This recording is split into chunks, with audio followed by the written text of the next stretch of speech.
Le lendemain matin, à l'aube, la caravane était prête. 2 chariots grinçants, tirés par des mules maigres, chargés de caisses d'herbes, de poteries et de quelques sacs verrouillés. Une dizaine de voyageurs. 3 gardes fatigués. Et, à l'arrière, un garçon d'environ 5 ans, assis sur les sacs, les genoux sous le menton. Kiba l'observa, intrigué. « Il s'appelle Nio », expliqua un vieux marchand. « Il a demandé à monter avec nous. Il est orphelin. Il dit vouloir aller jusqu'à Nirvel pour chercher son frère. » Erika fronça les sourcils. « Un peu jeune pour voyager seul. » Erwin ne répondit pas, mais garda un œil sur lui. La caravane partit lentement. Le ciel était gris, couvert. L'atmosphère tendue. Tous attendaient que quelque chose frappe. Mais jusqu'au col noir, rien. Puis, quand les rochers devinrent plus tranchants, et que la brume s'installa soudainement dans la vallée, Kiba sentit son aura frémir. Quelque chose approche. Des cris retentirent. À l'avant de la caravane, des ombres bondirent dans la brume, des silhouettes déformées, voûtées, aux yeux blancs. Les gardes paniquèrent.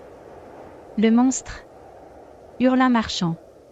Mais Kiba fronça les sourcils. Attendez. Il observa un détail. Les silhouettes ne tuaient pas. Elles hurlaient, mais n'attaquaient que les tonneaux, les coffres. Pas les gens.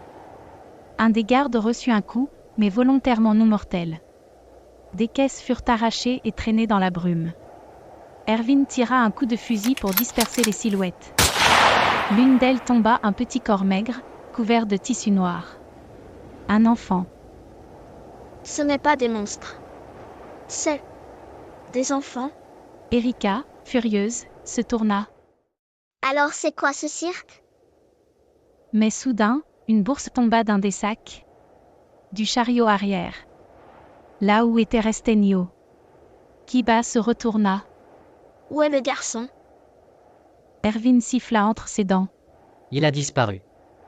Et le coffre avec les objets précieux aussi. La vérité leur sauta aux yeux, ce n'étaient pas des monstres, mais une bande d'orphelins déguisés, simulant des attaques pour effrayer, détourner l'attention, pendant que Nio, infiltré, donnait les informations de l'intérieur et détournait les objets de valeur. Mais au lieu de fuir, Kiba se tourna vers la brume et cria. « Nio, je sais que tu m'entends. Reviens. » Un long silence. Puis une petite voix, hésitante. « Comment tu le savais ?» Kiba avança doucement.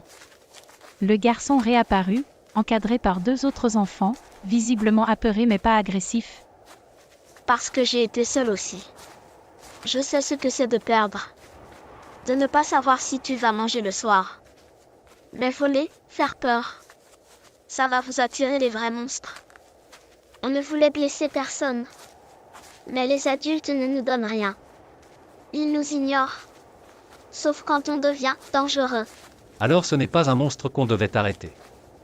C'est juste une boucle de survie. Une boucle qui tourne mal. Kiba s'approcha et tendit la main à Nio. « Viens avec nous. Pas pour voler.